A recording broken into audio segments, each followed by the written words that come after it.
क्या कभी सोचा है कि सच्चा पड़ोसी कौन होता है? क्या वह जो आपके करीब रहता है या वह जो आपकी जरूरत के समय आपकी मदद करता है? यह सवाल यीशु मसीह से भी पूछा गया था और उनके जवाब ने सबको हैरान कर दिया। तो आइए जानते हैं क्या है अच्छे समारी की कहानी।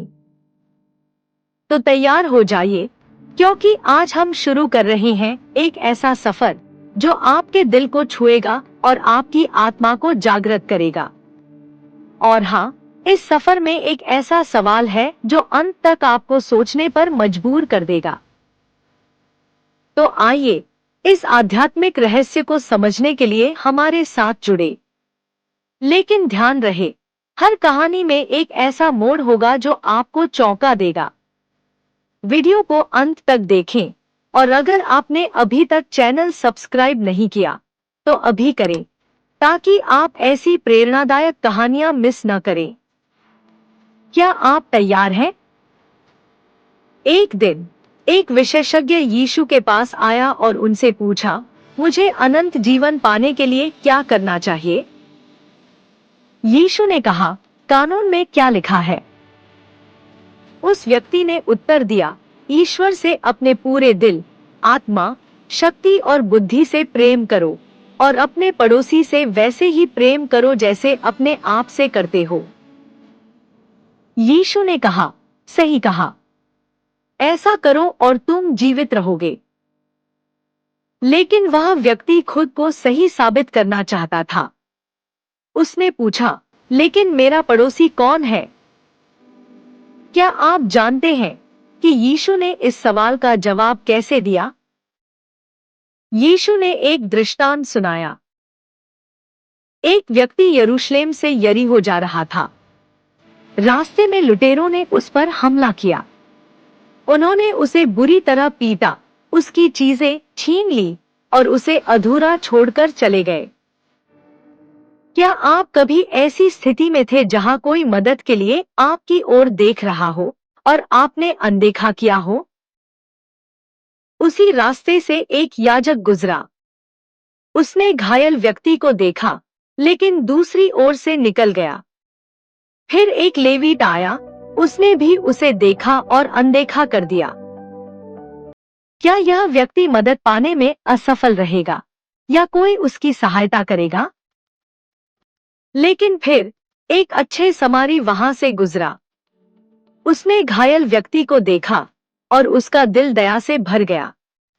उसने उसकी चोटों पर तेल और शराब लगाई, पट्टी बांधी और उसे अपने गधे पर बिठाकर एक सराय में ले गया। लूका चैप्टर 10 वर्स 33 और 34 में यह लिखा है, लेकिन जब एक समारी वहां से गुजरा, उसने उसे देखा और उस पर तरस खाया। अगले दिन उसने सराय के मालिक को 2 सिक्के दिए और कहा, इसकी देखभाल करो। अगर खर्चा और हुआ तो मैं लौट कर चुका दूंगा। कई बार मदद करने के लिए आपको अपने आराम और प्राथमिकताओं को छोड़ना पड़ता है, लेकिन यही सच्चा प्रेम और दया है। यीशु ने विशेषज्ञ से पूछा, इन तीनों में से कौन उस घायल व्यक्ति का सच्चा पड़ोसी था? विशेषज्ञ ने उत्तर दिया, वह जिसने उस पर दया की। यीशु ने कहा, जाओ और ऐसा ही करो। क्या आप ऐसे किसी व्यक्ति की मदद करेंगे जिसे आप जानते भी नहीं हैं? मत्ती चैप्टर 22 वर्स 39 में यह लिखा है, अपने पड़ोसी से वैसे ही प्रेम करो जैसे अपने आप से करते हो। सच्चा पड़ोसी वह है जो जाति, धर्म या रिश्तों की परवाह किए बिना जरूरतमंद की मदद करता है। यह दृष्टांत हमें सिखाता है कि सच्चा पड़ोसी वह है जो दूसरों के लिए निस्वार्थ प्रेम और दया दिखाए। तो दोस्तों, यह कहानी सिर्फ उस समय की नहीं है, यह आज भी उतनी ही प्रासंगिक है। हम सबके पास मौका है कि हम दूसरों की मदद करके अच्छे समारी बने। यह हमें सिखाती है कि धर्म, जाति या रिश्ते से ऊपर उठकर दूसरों के प्रति दया दिखानी चाहिए।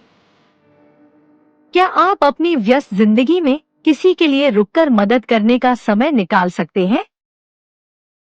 क्या आज आप यह संकल्प लेंगे कि आप दूसरों की मदद करेंगे, चाहे वह कोई भी हो? यीशु मसीह ने हमें यह सिखाया है कि प्रेम और दया सबसे बड़ा धर्म है। लेकिन सवाल यह है, क्या आप तैयार हैं इसे अपनाने के लिए? फेथफुल विजडम को सब्सक्राइब करें और इस कहानी को अपने दोस्तों और परिवार के साथ शेयर करें। क्या आप अपनी जिंदगी में कभी ऐसे समारी बने हैं? या क्या किसी ने आपकी मदद की है? हमें कमेंट्स में बताएं। धन्यवाद।